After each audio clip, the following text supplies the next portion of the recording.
Get started. Here's my audience. This is my cousin Melody, my mother Karen, and my dad Tom, and my dog Bristol.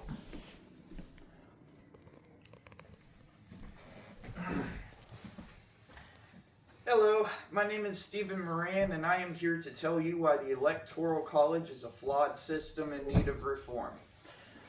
The Electoral College is the system of districts and voting based off of seats in the House of Representatives that gives each state its voting power in elections.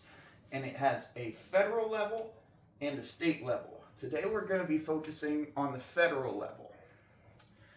And I have compiled multiple sources from library databases and from research. And this comes from a compilation of facts that I have gathered from these sources.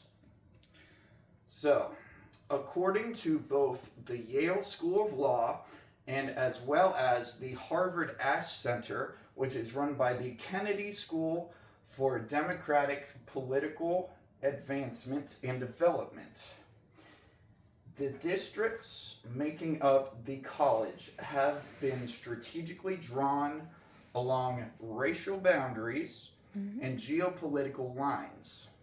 Now, a lot of this is down in the South in the times of Jim Crow, when there was lots of redistricting back in the 1930s, 40s, 50s, 60s, in that time period. However, many districts have been around since the college was created back in the late 1700s and the early 1900s.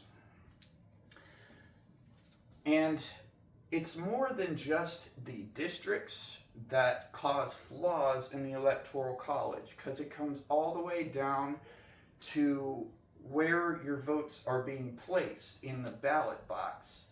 And there are many states that use the hole punch ballots and handwritten ballots.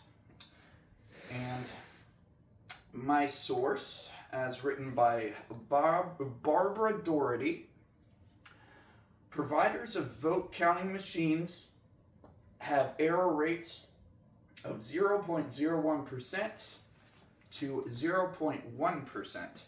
And this is a number that she did calculations for in her paper as well.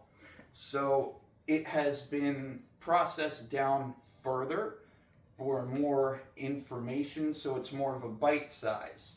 So after her calculations, the number evens out to roughly 100,000 errors per national election across the United States. And many of these problems can come from what is called shads, which are where you take your hole punch and you punch out your vote, and the hole doesn't come all the way out. So when it goes into the machine, it covers the hole back up and it erases your vote, essentially. And this is a problem that has been around since the late 19th century, when they created these hole punch voting machines. So this has been a problem for quite a while. So moving on, author Jim O'Reilly, in an article earlier this year released in January of 2025 with Statistics, Politics, and Policy, stressed the futility of attempts to reform through legislation over the years. And he even talks to the many hundreds, over 600 times legislation has been placed on the floor of Congress for a reform for the Electoral College. And the very first reform dates all the way back to 1816. So we know that this has been going on for centuries. And there have been flawed elections, and there have been flawed results. But every single time that there has been legislation put forward to fix the problem, it has been sent away. Every single one of my 5 well-versed and highly relevant source writers argue change is necessary, if not completely overdue, for this issue. Thank you for your time. The Electoral College is flawed on every level. From district lines to the ballot boxes themselves, the system is in need of reform that regularly fails to be passed into law. We can fix it together. Thank you.